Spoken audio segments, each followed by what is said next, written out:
Halo sahabat tonton, siapa nih yang penasaran dengan kelanjutan cerita dari drama My Happy Ending? Yuk kita mulai aja alur cerita kelanjutan episode 3 dan 4 ya. Setelah melihat semua kejadian itu, tentu saja pikiran Jaewon jadi kalang kabut. Tapi dia berusaha untuk tetap tegar dan profesional dalam pekerjaannya. Sepulangnya ke rumah, Jaewon pun berusaha bersikap biasa saja dan mulai mengungkit cerita tentang perselingkuhan suami teman mereka. Jaewon pun mengatakan kalau suaminya tidak akan selingkuh darinya. Itu sesuatu yang tidak boleh terjadi di keluarga mereka. Suaminya terlihat bingung dengan kata-kata Jaewon. Saat sedang menemani Arin bermain, Jaewon menanyakan kepadanya, kemana saja hari ini ayahnya membawanya. Arin berkata, kalau mereka tadinya ingin bertemu dengan teman ayahnya. Tapi ternyata ayahnya dikirimi alamat yang salah, dan tidak jadi bertemu dengan temannya. Di tempat lain, Theo menemui Yoonjin. Theo meminta Yoonjin untuk berhenti melakukan hal itu. Yang kita tahu adalah perselingkuhan dengan suami Jaewon. Tapi Yoonjin mengatakan kalau laki-laki yang bersama dengannya bukanlah suami Jaewon. Di rumah, Jaewon mulai meletakkan CCTV di dalam area rumahnya. Dan pagi harinya, terjadi ketegangan di rumah. Karena Jaewon mengeluarkan Arin dari TK. Dan ingin agar Arin homeschooling. Tapi tanpa mendiskusikannya terlebih dahulu dengan suaminya. Sesampainya di kantor, Jaewon dan Yoonjin bersih tegang. Yoonjin membahas tentang bagaimana kelakuan Jaewon yang tampak munafik. Sedangkan Jaewon tersirat membahas tentang kepercayaan kepada sahabat baiknya itu. Mereka akhirnya menyelesaikan percakapan dengan tidak membenahi kesalahpahaman satu sama lain. Hari itu pun Jaewon bertemu dengan agen asuransi Taeju. Taeju menjelaskan kepada Jaewon, sembari membawa bukti rekam medis. Kalau tidak masuk akal jika ibunya tidak sengaja meminum pestisida, sampai bahkan 4 kali kata dokter yang menjaga. Kemungkinan yang ada adalah ibunya memang sengaja diracun atau ibunya berniat untuk bunuh diri. Setelah mendengar penjelasan dan membawa bukti rekam medis ibunya, Jaewon pergi ke rumah ayahnya. Lalu kita melihat kilas balik di mana suatu kecil, Jaewon pernah dituduh memecahkan barang di toko kelontong. Karena tidak suka dituduh, Jaewon langsung merusak mainan di sana.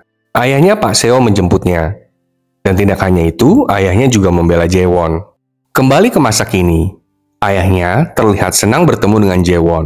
Jaewon mengatakan kepada ayahnya, kalau agen asuransi mendatanginya. Belum ke inti pertanyaannya, ayahnya langsung menceritakan tentang ibunya yang kecanduan judi.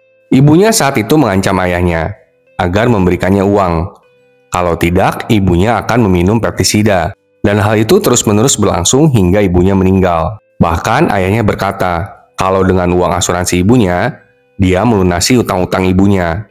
Dan membeli sebuah apartemen kecil juga meminta maaf kepada Jaewon, kalau tidak menceritakan semua hal ini sebelumnya. Jaewon juga bertanya, siapa yang bilang ayah bisa menerima uang asuransi? Ternyata itu adalah Sunyong suaminya. Jadi, suaminya juga tahu semua kejadian ini. Di tempat lain, Theo menemui teman kerjanya untuk menceritakan kalau Jaewon beberapa hari yang lalu mengalami kejadian menyeramkan di kantor. Dan Theo bingung, kenapa Jaewon jadi mencurigainya. Theo meminta bantuan temannya untuk memperbaiki file yang hilang di memory card CCTV di produk baru DVD yang tidak sengaja merekam ke hari kejadian. Setelah temannya memperbaiki memory card itu, ternyata penguntit itu adalah rekan mereka, Baek Sung Kyu. Theo yang sangat khawatir menanyakan keberadaan Baek Sung Kyu kepada sekretaris Kim. Karena Theo tahu Baek Sung Kyu berpacaran dengan sekretaris Kim, yang adalah sekretaris Jaewon. Sekretaris Kim mengatakan kalau Baek Sung Kyu menuju ke Wonju, di mana pada saat itu Jaewon juga menuju ke Wonju ke rumah ayahnya. Dengan kalang kabut, Theo berusaha menghubungi Jaewon dan berusaha menghampiri Jaewon. Tapi kejadian tak terduga pun akhirnya kita saksikan. Setelah mengantarkan Jaewon ke mobil untuk pulang, ayah Jaewon melempar foto ibu Jaewon ke lantai dan diperlihatkan kilas balik saat ibunya memohon pertolongan karena meminum pestisida.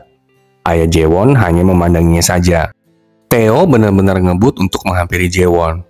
Dan di posisi lain, rem mobil Jaewon tidak berfungsi, yang menyebabkan mobil Jaewon tidak bisa berhenti. Untung saja Theo ada di sana dan segera membantu Jaewon. Theo bahkan mengorbankan dirinya untuk menghentikan mobil Jaewon. Untung saja mereka berdua tidak terluka parah. Setelah kejadian itu, Jaewon jadi semakin yakin kalau memang seseorang menginginkan kematiannya. Black box mobil Jaewon pun dimatikan. Tapi Jaewon tambah mencurigai Theo, karena Theo muncul tiba-tiba di depannya. Tapi Theo menjawab kalau dia akan menjelaskan semuanya jika semuanya sudah benar-benar jelas. Akhirnya mereka berdua pulang dengan taksi. Saat sampai rumahnya, Jaewon mengatakan dia tidak bisa mempercayai Theo. Semua orang, bahkan dirinya sendiri sekarang. Theo sepertinya mendatangi alamat rumah Baek Sung-kyu. Tapi ternyata saat Theo tiba, Baek Sung-kyu ditemukan jatuh dari gedung dan sedang dibawa dengan ambulans. Keesokan harinya, Taeju mendatangi ayah Hyunjin yang bernama Tuan Kwon. Taeju juga melihat Hyunjin mendatangi ayahnya dan mengikutinya. Kembali ke Daefere, saat ingin menghadiri rapat, Jaewon mendapat pesan yang berisi fotonya dan tulisan yang berbunyi, "Ingat hari itu dari 7 tahun lalu." Jaewon jadi tampak tidak senang dengan semua hal ini. Sementara itu, Theo menemani Baek Sung-kyu menjalani operasi. Suster rumah sakit juga memberikan baju dan handphone Baek Sung-kyu kepada Theo. Saat yang tepat ada seseorang yang menelepon ke ponsel Sung-kyu, dan Theo menjawab telepon itu. Tapi Theo diam saja dan hanya mendengarkan si penelepon. Theo merasa kenal dengan suara penelepon, dan dia langsung mencari tahu di internet suara Sunyong saat Sunyong memberikan pengajaran online. Theo jadi yakin bahwa penelepon yang menelepon Sung-kyu adalah Sunyong, suami Jaewon. Di studio, Jaewon berkutat dengan semua yang terjadi di hidupnya belakangan ini. Sampai dia datang hampir telat ke acara keesokan harinya. Saat akan memberikan presentasi, Jaewon menjadi gugup yang berlebihan akibat stres yang dialami. Theo yang melihat ini meminta agar Jaewon tidak melakukan presentasi. Dan presentasi digantikan oleh Park In-sok, direktur Daefere. Mendengar ini, semua reporter dan penonton jadi bertanya-tanya. Dan reporter Choi langsung pergi meninggalkan ruangan. Jaewon jadi marah kepada Theo karena dia menghentikan Jaewon untuk presentasi.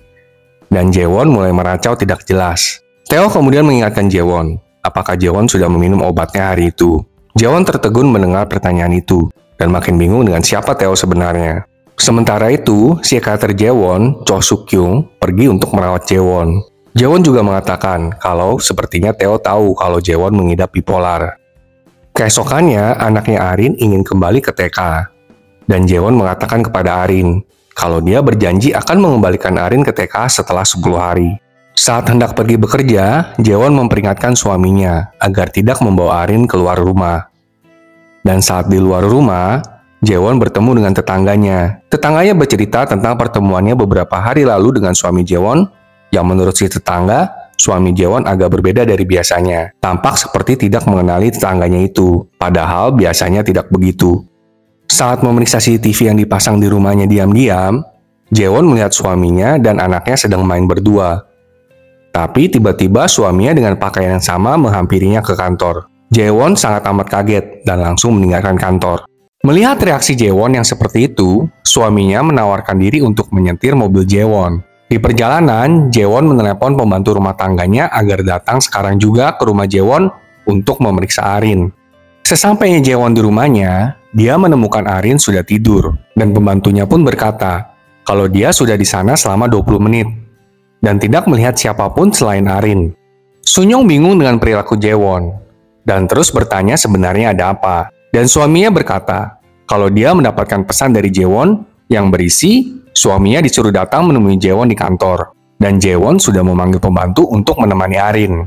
Lalu mereka akhirnya tahu kalau pesan itu bukan dari Jaewon. Jaewon juga menyarankan agar mereka mencari kembaran Sunyong yang hilang, yang bernama Chiyong. Sunyong berkata kalau sudah 30 tahun dia tidak pernah berhubungan dengan Chiyong. Di tempat lain, Yunjin duduk di sebuah kafe dan menggambar sosok Arin. Pelayan kafe itu memuji gambar Yunjin dan menanyakan siapa yang Yunjin gambar. Yunjin mengatakan kalau dia menggambar putrinya. Jaewon secara diam-diam mencari Chiyong dengan bantuan Taeju dan mendapatkan sebuah alamat.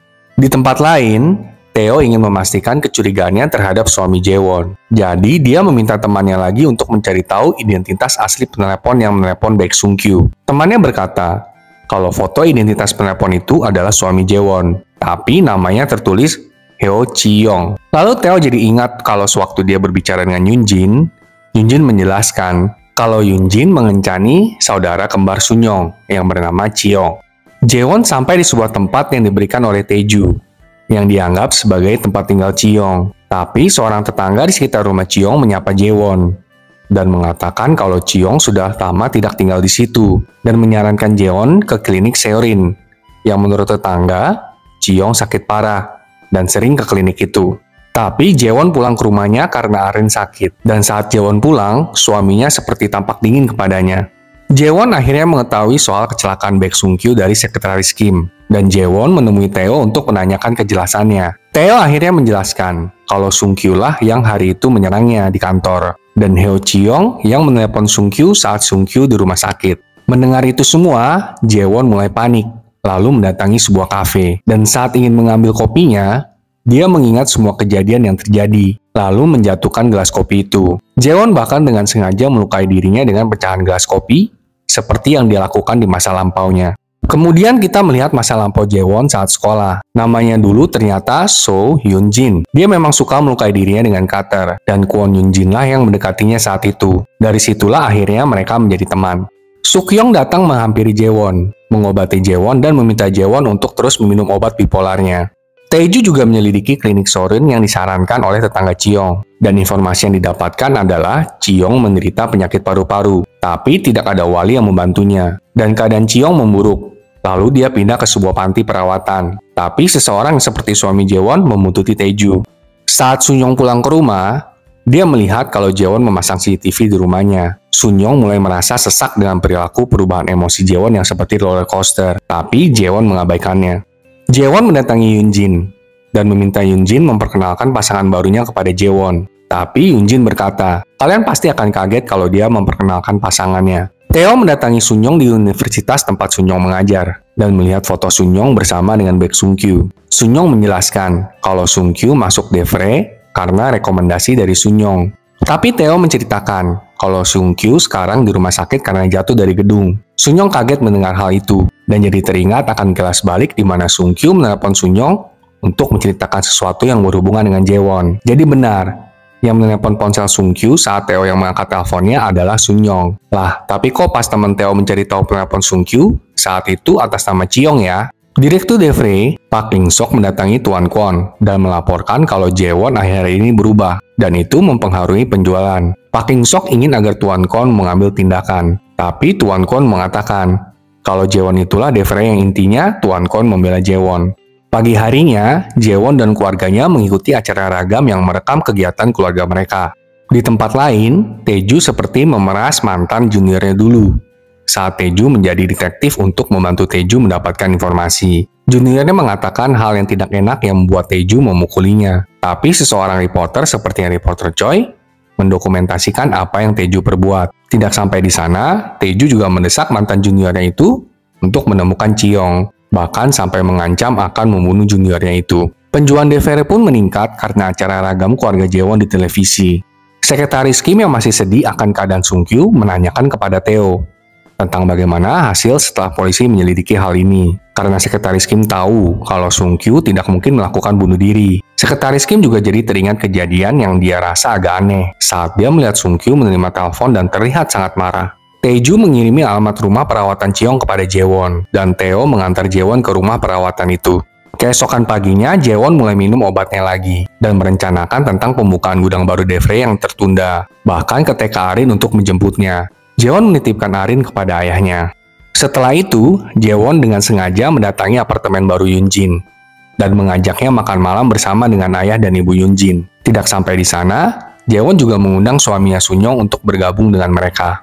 Di situ kita melihat beberapa kilas balik. Pertama, Jaewon mengetahui kalau CCTV yang dia pasang di rumahnya seperti dipalsukan. Dan kedua, Jaewon mengira suaminya berbohong ketika suaminya berkata sudah 30 tahun tidak berhubungan dengan Chiyong. Tapi orang dari tempat perawatan Chiyong berkata kalau Chiyong sudah meninggal tahun lalu. Dan bahkan Sun-young sendiri yang datang untuk mengatur pemakaman Chiyong. Kembali ke masa sekarang, Ibu Yoon-jin berkata kalau semoga Yoon-jin bisa memiliki pasangan seperti Sun-young. Lalu Jaewon nyeletuk dengan berkata, Yoon-jin berpacaran dengan Sun-young.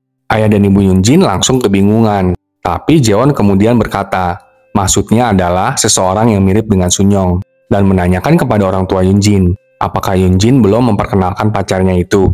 Karena pembicaraan ini, Yoon-jin dan Sun-young seperti saling tidak enakan. Yoon-jin pun jadi kesal dengan perilaku Jaewon. Di rumah, Sun-young mendapatkan telepon dari seseorang dan berniat untuk pergi. Tapi Jeon berkata kalau siapapun itu, entah dengan Sunyong, entah dengan Chiong, atau entah dengan Yunjin. Jeon ingin agar suaminya itu mengakhiri semuanya ini sekarang.